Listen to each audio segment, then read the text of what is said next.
Hello, this is Dread, and in today's video topic, this is going to be the 0 to hero run on the Rune Bowler. So, the concept of this build is to utilize a kind of not well known mechanic of last Epoch, skill queuing.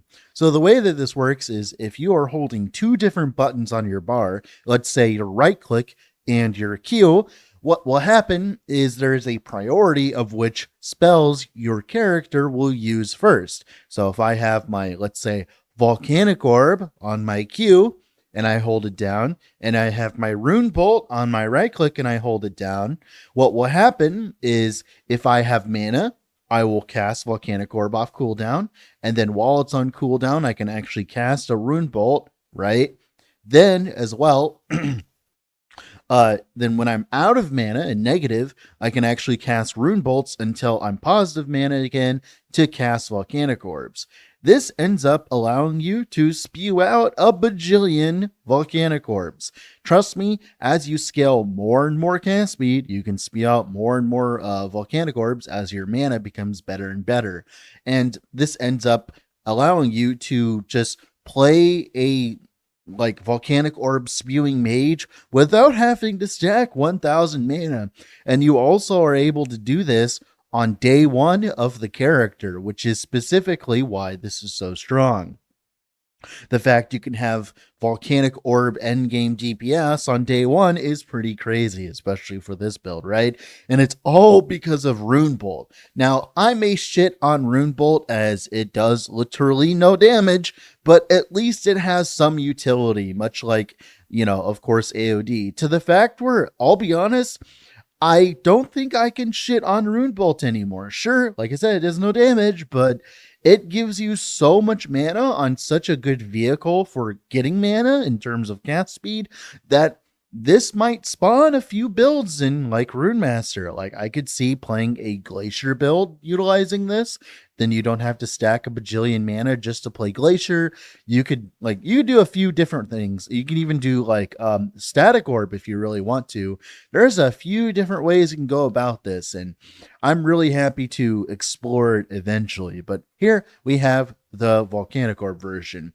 If you don't know, Volcanic Orb is a skill that you throw out this orb, which of course shoots out a bunch of projectiles, and the core itself also hits. Now, the thing is, though, with this, we're utilizing the node inside Volcanic Orb that gives it explosive ground. This explosive ground spawns around the orb and does a bunch of damage. Like there is a bunch of them, and you can get a very large of them very quickly. And it does a very large amount of damage. I'm sure you can notice that. So that's mainly what we're based on.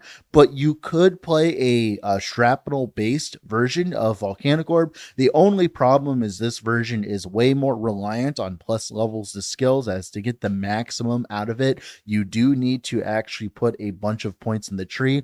This does mean that Volcanic Orb has a lower mana cost, so in theory you could actually cut out the mana efficiency nodes and go for, of course, more of the projectile nodes.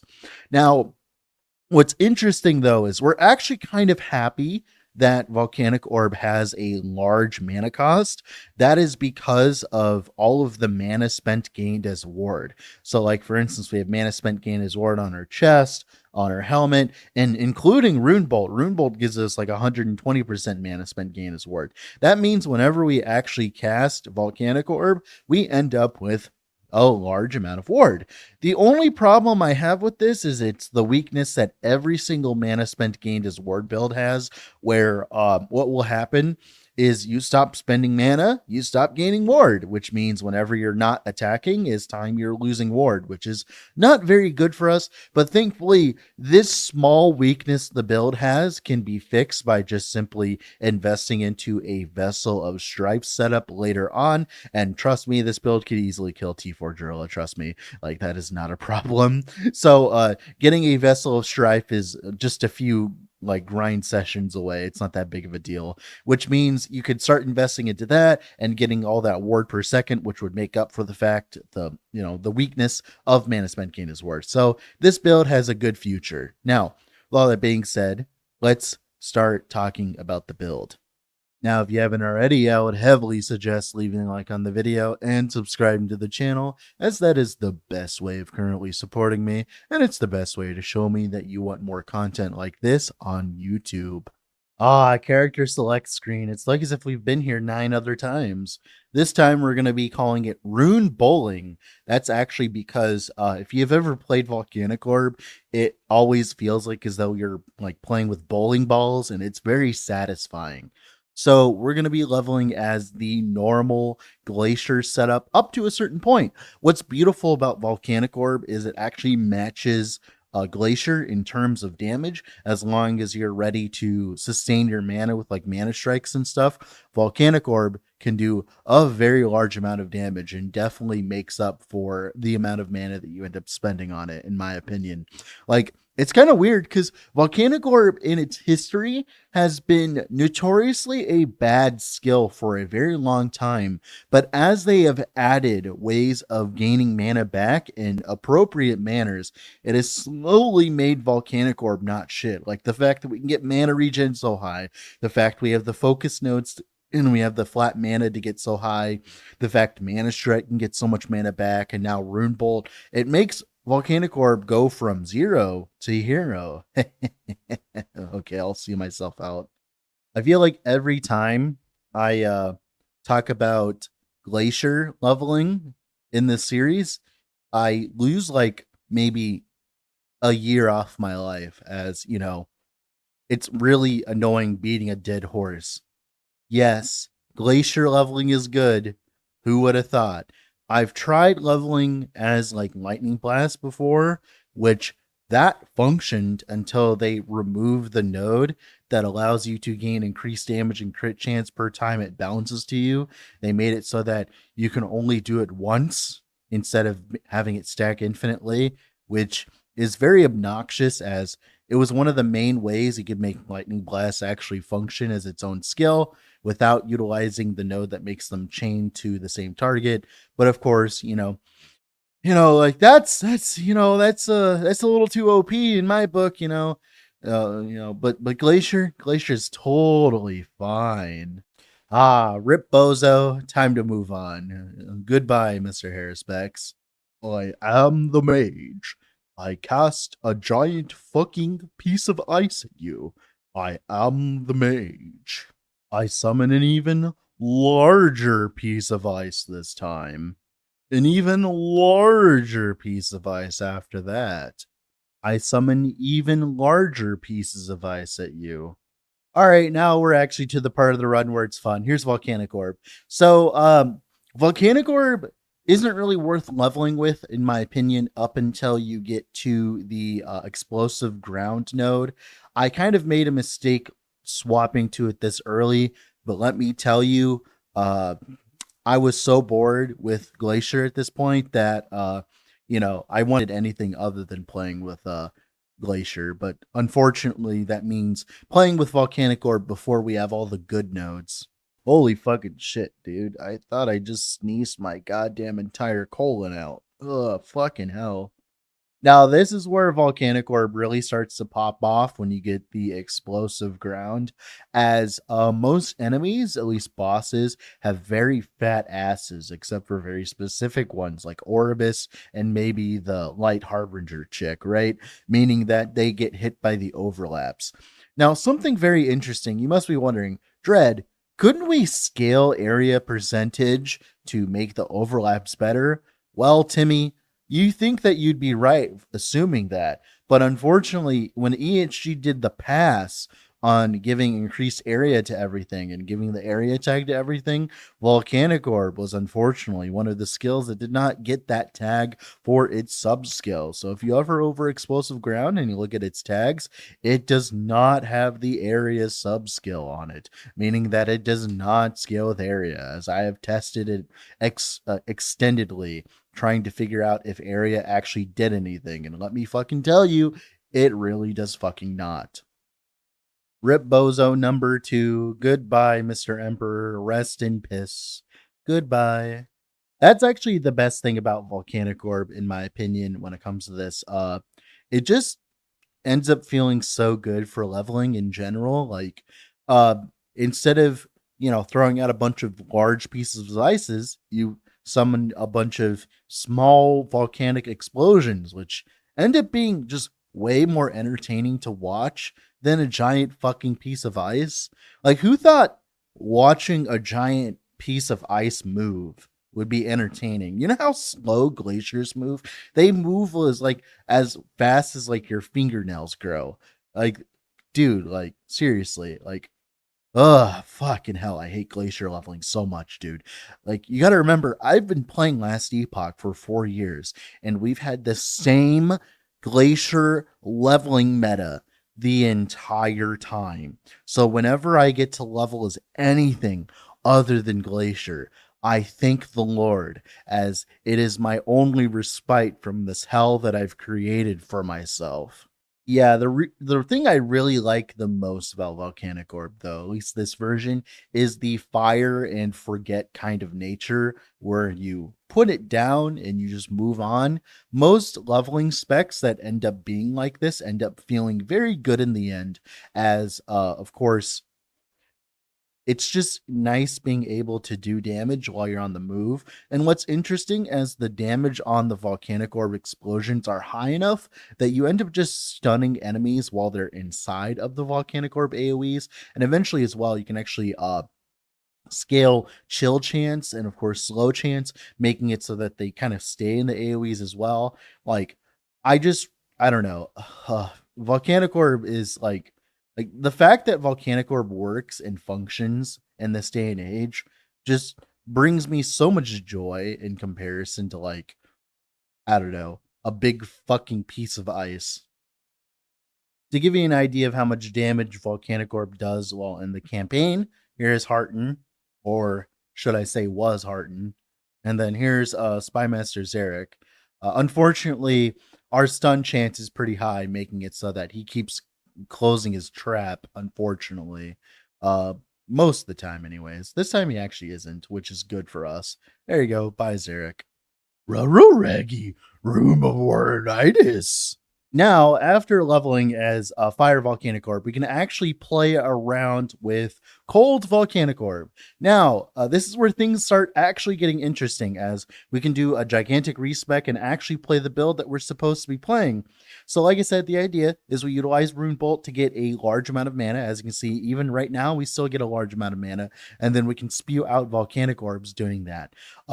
Even now, like, we end up spewing out a gigantic amount of volcanic orbs for the current point in progression, because if you were to play, like, let's say a Sork at this point, you'd be stuck utilizing Mana Strike and Focus at this point, and let me tell you, that does not feel nowhere near as good as actually using Rune Bolt here, as this actually scales with your cast speed, which means you can actually end up getting way more volcanic orbs. One of the more annoying things about the sorcerer version of this build is you do end up not wanting to scale that much cast speed on your gear, as you're not casting volcanic orb that much. So it's nice to be able to be incentivized to scale cast speed on a volcanic orb build, which otherwise you really wouldn't want to do.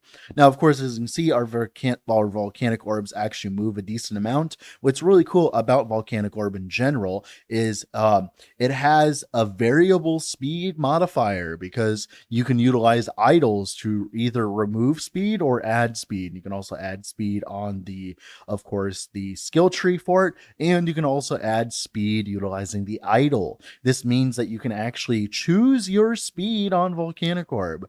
This is something that Last Epoch does not currently have much in general, is the ability to change the speed at will or change skills at will. Like, for instance, I would like to be able to swap my, let's say, I don't know, like Volcanic Orb between a single target setup and a clear setup. Being able to do that would be great. As you can see, I'm experimenting with a few different things, like Tri-Elemental Rune Bolt.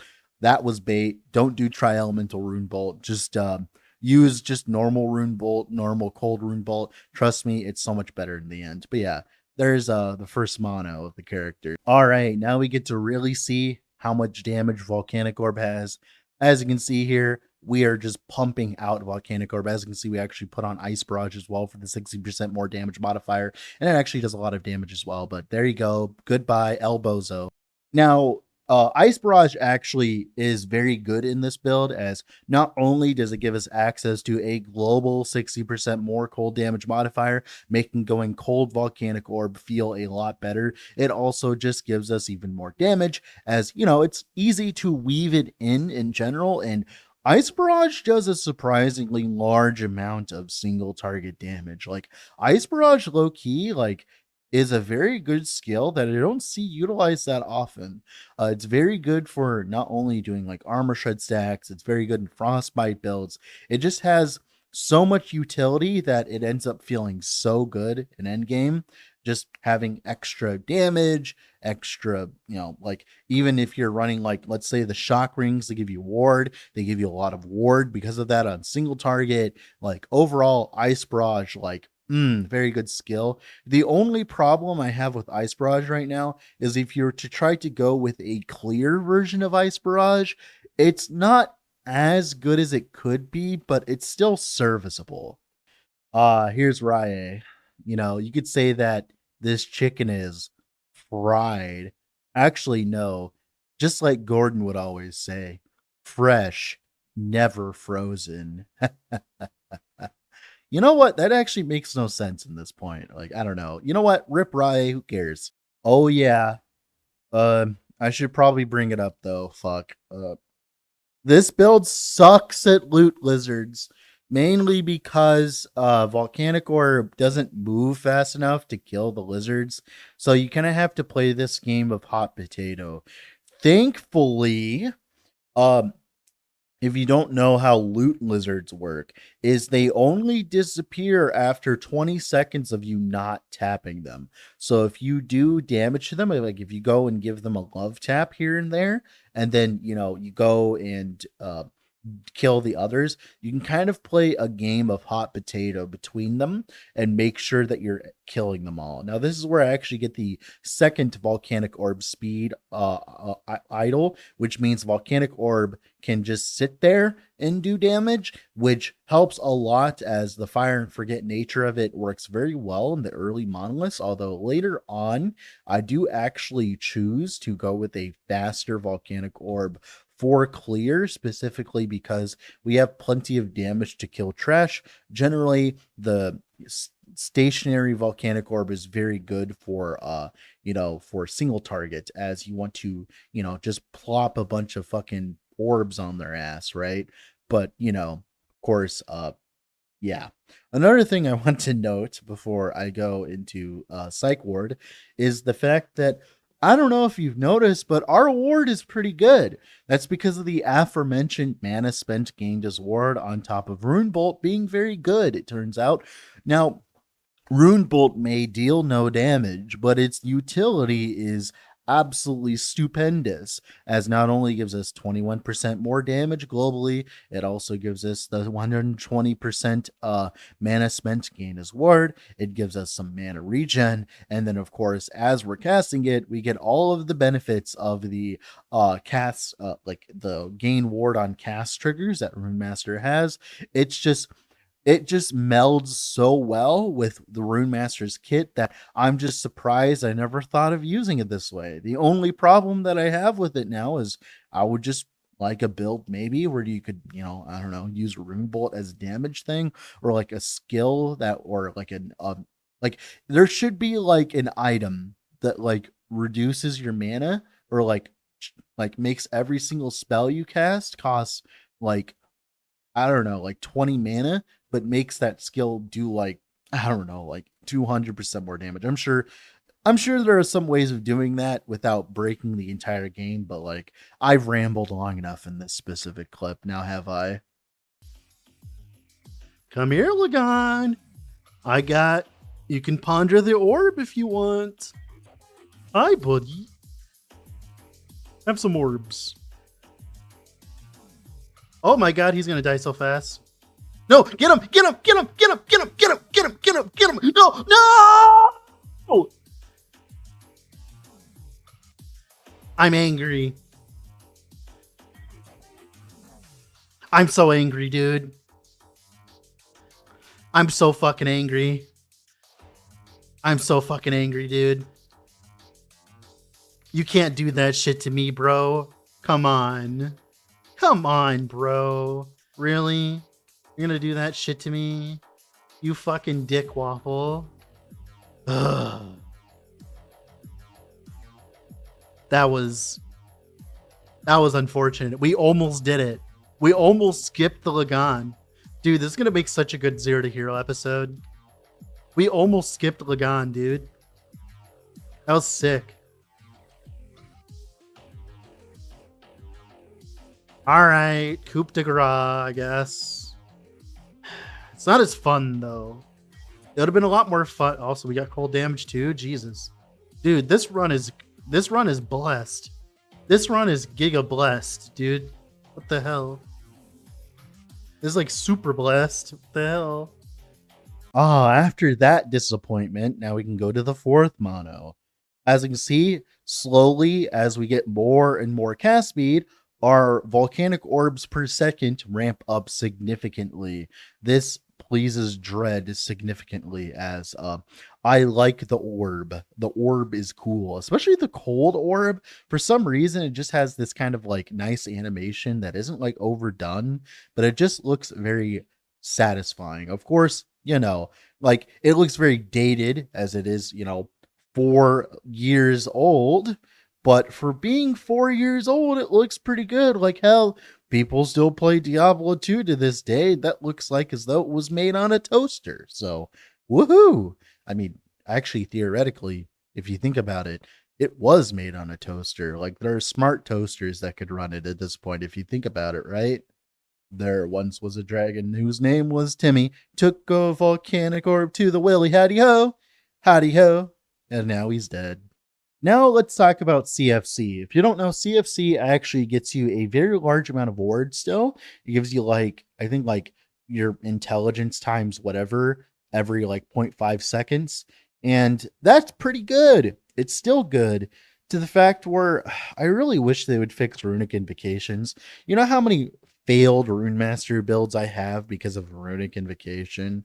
It's such a cool skill in theory that has been ruined by just poor balance. This is why I care about balance in these games so much, is because this could be such a cool skill. Like for instance, the triple LE Nova animation is so satisfying, but yet so underutilized because guess what? It does no damage. I don't know. I don't know why this bugs me so much, but it does. There was like 3 shamans who walked in a bar, right? And one of them asked the other 2. It was orb to meet you.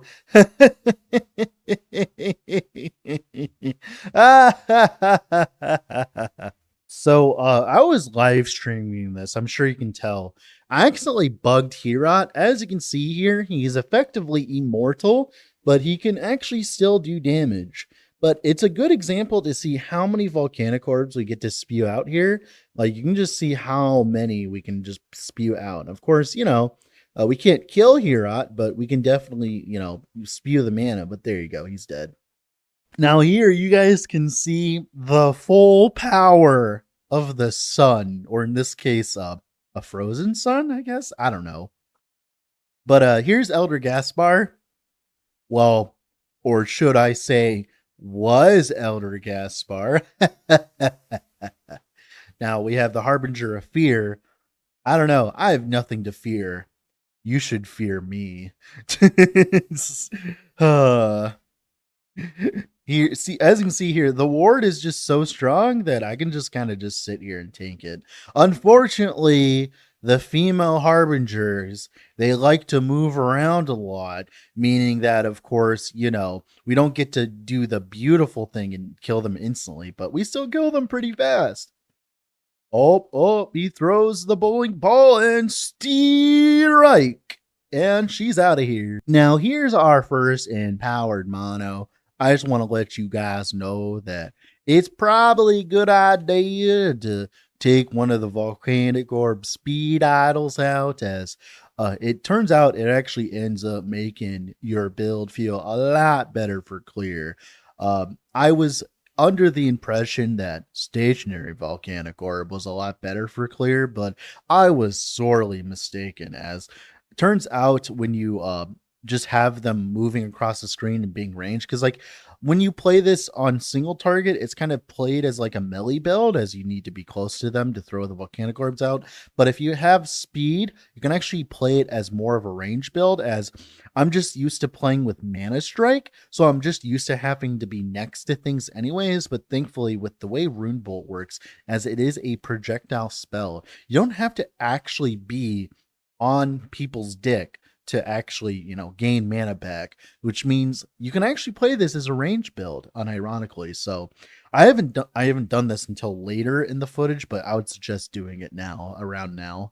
Now here's a quick DPS check. As you can see, lots and lots of damage. Of course, with the damage culling, you do get multiple hits in the same like number. But as you can see, we're doing like 10 to 20k per explosion, which is pretty good. All right, here's Lagon V2. Unfortunately, we don't kill him as fast as before, but we still kill him pretty fast. Normally, I wouldn't show this part because all the normal bosses aren't really that hard. They're just long, but I just wanted to show you the kind of damage that we're working with here real quick.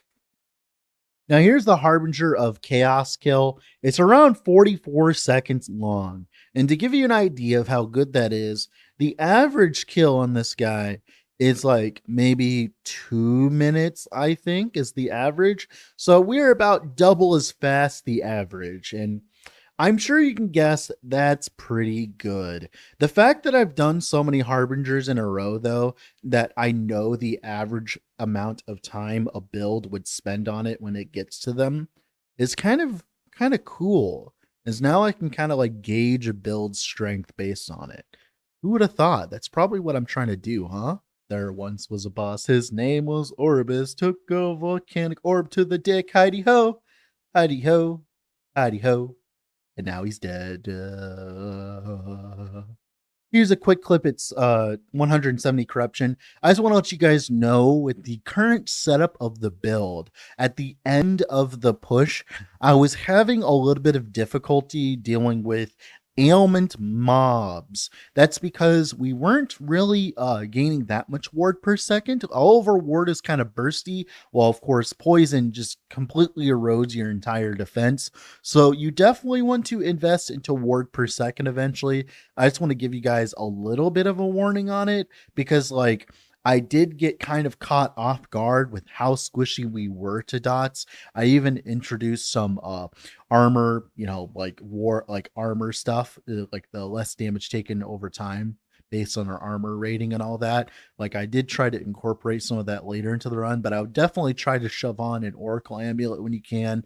And eventually, to be honest, try to get your Vessel of Strife eventually, because there's like health regen nodes on the tree for specifically this thing. Like there's stuff that makes Vessel of Strife better on the tree for Runemaster. So definitely try to transition to Vessel of Strife as fast as possible. I usually don't do stuff like that for the series, mainly because like, it would be kind of cheesy for me to grind for like a few hours for a vessel and then like trounce the entire game with it. So it's much better to do it the other way around, where like I assume that you don't end up getting a vessel, which is just better overall for just the series in general. Otherwise, like I could spend 5 hours farming in the same zone and have really good gear, and then like it's much better doing it this way. That's why I keep it within the about maybe 1 day time frame of playing. I do actually take a decent amount of time to get these out, like 2 to 3 days. That is mainly because of I have a life outside of this, unfortunately. Now, here's the Harbinger of Treason. This is actually the most difficult Harbinger, I will say, as I died to it like 2 times, I think. And that is because of the damage over time. I was getting a little too over cocky, and it turns out damage over time is a killer for ward builds. Who would have thought? And this causes a lot of problems for a build like this, where we're gaining all of our ward and bursts like we are. As you can see, whenever I'm standing in the damage over time, I end up taking a very large amount of damage. So trust me, this was as hard as you think it was. It was just kind of annoying. Everything else was a cakewalk, but this one was just slightly more annoying than the rest. Another quick Orbis, of course, as you can see, plenty of damage coming from our build. But, of course, I stood in the dot. Here is the fourth Harbinger, the Harbinger of Ash.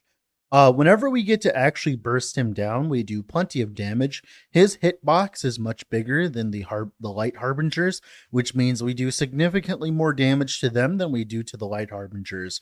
The only problem is, of course, this is the anti-melee Harbinger we're talking about, and unfortunately, my build is slightly melee. You could actually swap out your, of course, idol to go for a more of a ranged approach. But in my opinion, it's much better just to see these downtimes of his damage and just simply just kind of nuke him down, as it's much better that way, in my opinion. Much easier. Another quick Orbis. As you can see, we are pushing up in corruption pretty quickly. I got really lucky with a bunch of Glyphs of Envy early on, so we can just push corruption in willy-nilly. Here's another monolith real quick. This time, it's a little bit higher corruption, of course. What's really nice is I actually got really lucky, like I said earlier, where we hit a bunch of lizards that were envy lizards. Generally, you want to be looking out for the green lizards, as they are the best lizards to get early on, as they drop a very large amount of glyphs of envy. Sometimes I'll end up with like 14 in my inventory after a run, and just glyphs of envy are the best currency to be getting at this point, mainly because like pushing corruption means more favor, more XP. Like for instance, I ended this run as level 92, I think, either 92 or 91, even though I was going as fast as humanly possible, and that's just because all the extra XP. Like if you have a build that can take on the higher corruptions quickly, you are eating very well this patch. Like if you're playing a good build like the one I'm playing on screen right now, or like a Falconer or something like that, right? You can end up like pushing way quicker in terms of corruption than your peers, as like if you're playing like a stinky, I don't know, melee Tempest Strike build like I was a few episodes ago, you'll be way slower at everything. And I don't necessarily like that per se. I think it's fine in the grand scheme of things.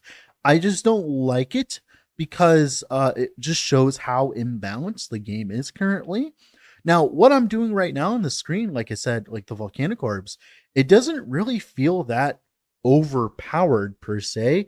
Like I put together a good build and I've been rewarded for putting together a good build. It's just, I would also like to be rewarded for putting together a good Tempest Strike build. It's just the good idea for Tempest Strike is to just not play it, right? Like, I don't know about you guys, but I actually like being rewarded for putting effort into things like this. The fact that I'm getting so quick at Harbinger 10 out of 10 runs is crazy, dude. Like, at this point, soon, if I play really good builds in this series, I might be able to extend the series to like like the Aberoth kill. The only problem with the Aberoth kill is generally it's going to take a little bit more effort, as like I'll be honest, like the fight can go sideways very quickly if you don't have enough damage. So I have to like preen which builds I take there. Now here's a clip at 300 corruption. This is like where I actually realized that it is time to start using the ranged option on the volcanic orb, as I was starting to die to poison a lot. That's because, of course, for the aforementioned reasons I talked about. So you definitely want to grab a Vessel of Strife right after this. Like pretty much after me like getting to 300 corruption, killing the 10 out of 10 harbingers, you should start working on the Vessel of Strife like change. Now, if you're unsure of how that works, I would just join my Discord and I'll link you some videos of some builds that use Vessel of Strife, and I would just kind of use those as like a proxy for what you would do with this build. But essentially, you just want to put health regen flat and health regen percentage on every piece of gear. You want to get the health regen blessing from Lagan, right? Do a few of those and get the Vessel of Strife. Get into where you can, and that will lead to a much better time than, of course, what you'll see in the footage if I ever fight some dot stuff, right? But yeah, generally, I found Vessel of Strife is probably going to be the best way of going about it. We do lose the Volcanic Orb Relic, but that's kind of like, It's cool and all, but it's not like necessary in my opinion. Now, this is where the boss rushing begins, of course. The rest of it was really easy. It was just trying to get the stability to even fight the bosses in the first place. It really wasn't that difficult, to be honest. Like, the build was ready to go the moment we got to empowered monoliths, so I'm really happy with this one so far. Here's another Harbinger. The boss rushing continues. As you can see, when he's in this position, we can actually face tank it and get a lot of DPS out there. This Harbinger took a little bit longer to kill, as the biggest problem is the void orbs that he puts on the ground do a very large amount of dot damage, and of course, we are not spec for that. Watching the animations on all of the explosions on Volcanic Orb when you get it all set up, it just, I don't know, it's just so satisfying. Like, we would be able to kill him so much quicker if I was just slightly tankier. At this point, like I said before in prior videos, this is where I start being a lot more defensive with my plays. Like, I am not overextending. I'm not like sitting in AoEs, but like once you have actual good like survivability with like a Vessel of Strife, you could probably face tank a lot of shit. It's just, like every death is like lost time in the run. Like, I like getting the runs done quickly, because the quicker I get the runs done, the more I get to, play more. Like, you really think we're done at 10 fucking runs? Hell no. We got way more to do, dude. Like, I have way more builds to play currently. All right, this is the last Harbinger, 10 out of 10. I'm going to let the full fight go through, and we can talk about the build a little bit while we kill him. So, how do I feel about it? Very good. Very good build. S tier build, in my opinion. The fact that we can pump out this many volcanic orbs so quickly, it has really good projections for this, like the end game, as you can go a Vessel of Strife build. You can push out as much damage as you want. Like, overall, very happy with the build. The clear is, I would say, A tier. It's a lot better when you take out the Volcanic Orb idols, like I did, like I was talking about, which is cool. The single target is, of course, S, as you can see, plenty of single target to be had on a day one budget. Very good. Like, this is like the kind of single target you want to see on day one. Definitely not like what you'd see in, like, I don't know, let's say a Tempest Strike run. Cool. The survivability, I would say a solid A. Like, it's really good against hits, very bad against dots. Otherwise, it would be put up a few points higher. All right, here we are in game with the character. Let's do a quick overview of what it ended up looking like. So we have Volcanic Orb here. We have the most important nodes are, of course, Explosive Ground and the Explosive Ground Frequency. Both of these increase the mana cost of your Volcanic Orb significantly, but it's definitely worth picking up, as it gives you a very large amount of damage, especially when they're stacked on top of each other. Now, other nodes you really need, you're going to want cooldown recovery speed on your Volcanic Orb, mainly because you are getting so much mana back quickly that you definitely want to have cooldown recovery speed at the ready. And as well, getting the mana efficiency means that you can pump out even more Volcanic Orbs. These two nodes specifically allow you to pump out as many Volcanic Orbs as possible, which is definitely what you want. Now, of course, just so you know, these Volcanic Orb explosions things, they scale with more, scale with Volcanic Orb's core damage. So, for instance, this here says hit damage for the core, more damage. This applies to explosion. This applies to the explosion. This applies to the explosion. Same thing with this and this. You want orb damage, not shrapnel damage. You are not building around shrapnel. If you want to build around shrapnel, you can. It's just a little bit more expensive. That's pretty much it for Volcanic Orb. Rune Bolt, all you care about is the mana here, mana here, mana here. You want to turn it to cold, get the cast speed as well. Turn it to cold so that we get the CFC stuff. Then, of course, as well, Rune Weaver for the mana spent gain as ward. Very good. And as well, the more damage. Dissolve and Conquer. This is 21% more elemental damage, which feels really, really fucking good. As we have a little bit of armor shred, but Volcanic Orb hits so much that this is always up pretty much. Then Runic Invocation, we're utilizing it for CFC. So we have a cold, fire, cold skill on our bar, which gives us CFC. Now, if you want to see what CFC does, pretty much it just gives us a bunch of ward per second based on our intelligence. It is just simply the benefit of playing Runemaster versus Sorc. You just get a lot of ward generation very quickly. As you can see, we get like, I think 100 per 0.4 seconds. As you can see, that gives us a lot more ward very quickly, and it just helps out immensely. And of course, it always has 100% uptime due to the fact that we have an 8-second cooldown on it. Very nice. Cool. Now, other things, the cast speed is very good. We want cast speed wherever we can get it, right? Get right with the cooldown recovery speed. We probably actually don't need this node, to be honest. You could probably put this node into Elemental Skull, actually. That is a mistake, but that's fine. Then cast speed here, current mana spent as ward. This is never up for the most part because we're going to be spending all of our mana. And that's pretty much it for Runic Invocation itself. Ice Barrage, mainly just grabbing all the nodes that make it do damage on a single target here in this area.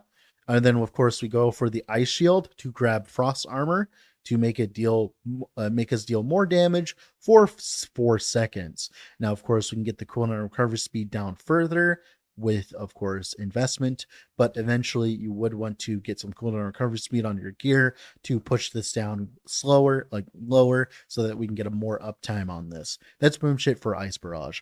Flame Ward, stereotypical utility setup. Nothing has changed on this tree for the past 40 years. That's pretty much it for the skills. Let's talk about the passives. So for passives, we're not actually going for reactive ward this time around. I believe that not going HP stacking was slightly a mistake, as we were slightly squishier than I would like in the end game, but we did it anyways and we rolled with it. Generally, you want as much intelligence as possible, as much cast speed as possible, as much ward retention as possible. Also, as well, we grab 1 point in a Rune of Winter, making Volcanic Orb cold, so we don't have to waste a whole point on it. The biggest problem was like, we want to save as many points as possible on our Volcanic Orb tree, hence why we grab the conversion here. Then for Sorc here, cast speed, spell damage percent, and intelligence stacking our crit chance. We'll also get Ice Barrage as well. Cool. You could actually, no, that wouldn't work actually. Then Runemaster here, cast speed, ward gained when you cast a spell, crit chance, intelligence, crit multi while you have a wand. Our crit multi is already at 356, which is insane for this time. And the run, ward per second, we have 160 per 2 seconds. This on top of our CFC gives us a very nice amount of ward per second. Then we get 16% more damage here, the cooldown recovery speed here, 10 flat here, which is cool.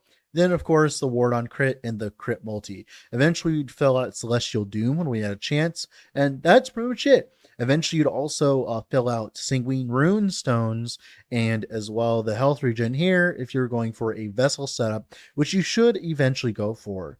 And that's pretty much it for the passives. Let's talk about the gear. Now, I just want you to know I did get a little lucky in terms of gearing, mainly in regards to my helmet. As you can see here, chance to gain mana when you directly cast Rune Bolt, and the mana spent gained as ward on the mana spent gained as ward helmet. This is very good. Turns out mana spent gained as ward when you're playing a mana build. As you can see, when I use my Volcanic Orb here, I do need the Rune Weave stack. So assume we get a little bit more, but we get like 300 ward every time we cast it. That feels pretty good. As well as here, we just have crit chance, intelligence, armor, good base for a chest. Very happy. You definitely want exalted armor, as you get so much armor from running this like this. Eventually, you could also run health regen on it as well instead of that flat armor, as that would be good for vessel. But otherwise, good chest. Amulet here, crit, spell damage, shred, frailty. Pretty much all you'd want on a better base, of course. Honor Wand here, I got pretty lucky with this one. It is a tier 6 modifier of crit multi with cast speed on the cast speed base. Pretty happy with that. We just want as much cast speed as humanly possible. Just so you know, you do have to go with the wand because our Rune Bolt would cost mana otherwise. So you do have to go with a wand or a scepter with the spell node thing, the spell affix. Crystal Skull here with cast speed, crit multi, cast speed, crit multi. I min rolled on the, I fucked up the crit chance on the implicit, but that's fine. Then of course, res eventually.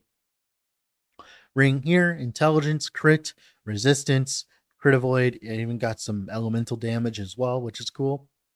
Ring here, spell damage. Eventually, you'd want crit chance, intelligence, right? Then crit avoid and like resistance. Chest, belt here, mana regen, cold damage percentage, resistance, probably health regen as well here. Eventually, crit avoid, and of course the armor flat. Gloves here, crit chance, cast speed. Eventually, this is like why I'm talking about going vessel, is because we have all these suffixes that aren't being used right now. Same thing with this, like we're not really using the Blood of the Exile that well.